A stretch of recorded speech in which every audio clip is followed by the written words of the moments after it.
resultado del cual la moneda haitiana llegó a circular regularmente en amplias zonas del territorio dominicano al margen de controles estatales. La existencia de esta comunidad con autonomía económica estaba reñida con la estructura del poder trujillista, ya que una de sus características era la centralización y control de toda la actividad política, económica y social del país. Esta situación Trujillo no podía tolerarla. A finales de 1937, el acariciado proyecto de la intelectualidad trujillista de blanquear la raza, la intolerancia de la dictadura, que no podía permitir actividades reñidas con la estructura del poder dictatorial, y la tradicional propensión de las tiranías a ensañarse contra las minorías, confluyeron en la ejecución de una orden horrenda, sangrienta y perversa.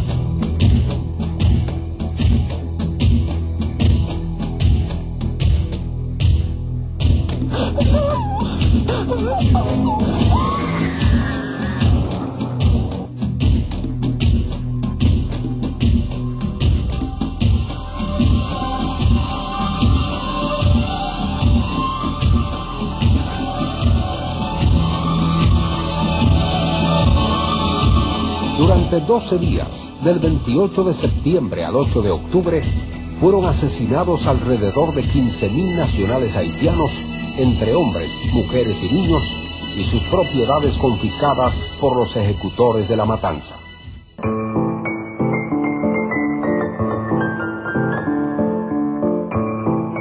Bueno, recordar antes de nada, o de cualquier otra afirmación, que esta es una visión particular, ¿verdad? Que se narra. Hay algunas contradicciones, algunos datos que vamos precisamente a analizar también en esta ocasión. Señor Espinal. Sí, vamos a dejar que Reinaldo plantee su perspectiva. Nada, es decir, antes que nada reiterar mi agradecimiento y mi satisfacción de estar compartiendo con ustedes esta reflexión en torno, como decía Danilo, muy atinadamente, a un tema que dentro de lo que es las relaciones, las complejas relaciones dominico-haitianas, pues siempre ha sido un tema de debate y que ha suscitado, como es de rigor, pareceres encontrados. Y, por qué no decirlo, ha sido también un tema, un episodio, un aciago, ¿verdad? Pero que ha sido evidentemente muy manipulado conforme también a los intereses que muchas veces, ¿verdad? Soterradamente muchas veces quieren contribuir a de algún modo soliviantar los ánimos y a de algún modo querer que desandemos el camino de la armonía y del encuentro, digamos, armonioso y respetuoso que debe existir entre ambos estados, entre ambas naciones. Esto, por supuesto, y independientemente de lo ocurrido en el 37, yo creo que es un acerto que nos dedicamos al cultivo de la ciencia histórica y aquellos amantes de la historia tenemos que tener siempre presente y recordarlo. La historia es una arma política. Si la historia no... Esto, a quien primero le escuché, de quien leí esto, un importantísimo ensayo, la historia como arma. Yo no estoy de acuerdo con el alcance que le daba ideológico al ensayo Manuel Moreno Frajinal, el gran historiador cubano, pero en el fondo no deja de ser cierto. O sea, la manera como se utiliza la historia y cómo se manipula la memoria y el pasado es lo que puede conducir precisamente a repetir episodios que realmente no deberían jamás volverse a repetir. Yo creo que en el caso particular de el tema haitiano, nuestra relación, desde, y lo digo por un hecho muy particular, y que de manera ingenua todavía, digo yo, que a veces uno reproduce. Recuerdo que en la escuela primaria, cada vez que tocábamos el tema, la historia dominicana, lógicamente, que era lo que dábamos, en cuarto grado de básica, pues un día me asaltó precisamente la conciencia de que, caramba, en la comunidad donde yo vivía había algunos haitianos, eran muy pocos, y no tenían quizás Pero saber que en mi comunidad había algunos haitianos viviendo en el campo y recordando lo que veía, un poco lo que se proyectaba desde la misma docencia respecto a los haitianos, era el hecho de que, bueno, los haitianos nos invadieron, nos dominaron, bueno, y quedaba una sensación como negativa.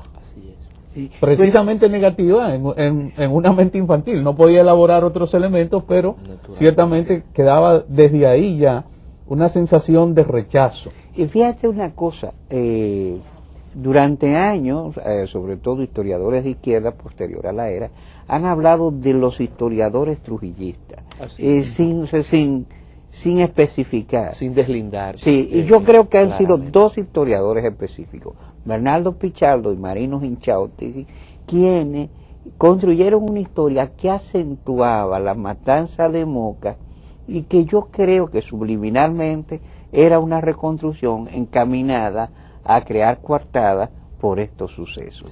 Bueno, esos son algunos de los elementos iniciales de esta conversación, de este diálogo integral en el día de hoy sobre este tema tan polémico e interesante que estamos desarrollando. Luego de esta pausa, pues continuamos. De todas las vocaciones, la vocación política es la más noble. De todas las profesiones, la profesión política es la más vil. Bueno, continuamos con este tema, ya decía polémico, ¿verdad? Porque tiene muchos elementos que a través también de nuestra historia reciente pues ha sido motivo de muchas interpretaciones, de muchas cifras. Pero hay algo en el libro que al iniciar su lectura me llama mucho la atención, y es el empeño en marcar la situación de 1937 con respecto a los haitianos en el país, en el primero hacer una panorámica mundial de la situación que estaba presentando, o sea, que presentaba el mundo en ese año específicamente. Claro. Y me gustaría un poco como que ver ese enfoque. Reinaldo, que estudió en Europa, y sabes que los franceses hablan de las historias de las mentalidades. O sea, cuando uno analiza una sociedad, tiene que ver la mentalidad. O sea, lo que los marxistas llaman toda la superestructura, que es el andamiaje ideológico que sostiene. Cuando uno estudia cualquier época y cualquier periodo, hay un conjunto de ideas que fungen como mojones ideológicos que marcan las fronteras mentales, las orientaciones que siguen los pueblos. Y en esa época se produjo una reacción ultraderechista, de la cual Trujillo no era exento. Bernardo Vega incluso ha presentado iconografía de este proceso, como en determinados momentos Trujillo usaba el mismo traje, la misma cosa que también usaba Hitler.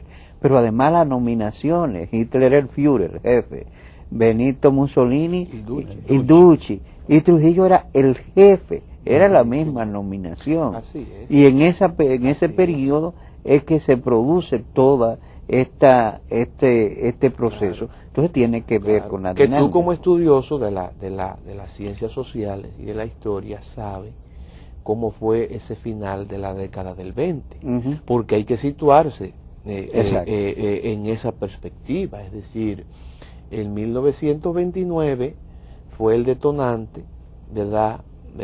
Lo ocurrido en el 29, donde después de entreguerras, ese periodo posterior a la Primera Guerra Mundial, donde hay parece revivir un poco la democracia, la idea democrática, surge la Sociedad de Naciones, se aboga por una especie de lo que hoy llamamos un soft power, una política internacional fundamentada en el derecho internacional, en el respeto a todo eso se fue a pique. Pues tú citas el caso de la Sociedad de Naciones, que es el primer intento de darle sentido a una comunidad internacional. El precedente de lo que hoy sería Naciones Unidas. Exacto. Naciones Unidas. Una comunidad supraestatal que colapsa precisamente por las ideas dominantes en la época. Por el autoritarismo, por el nacionalismo y por ese expansionismo, porque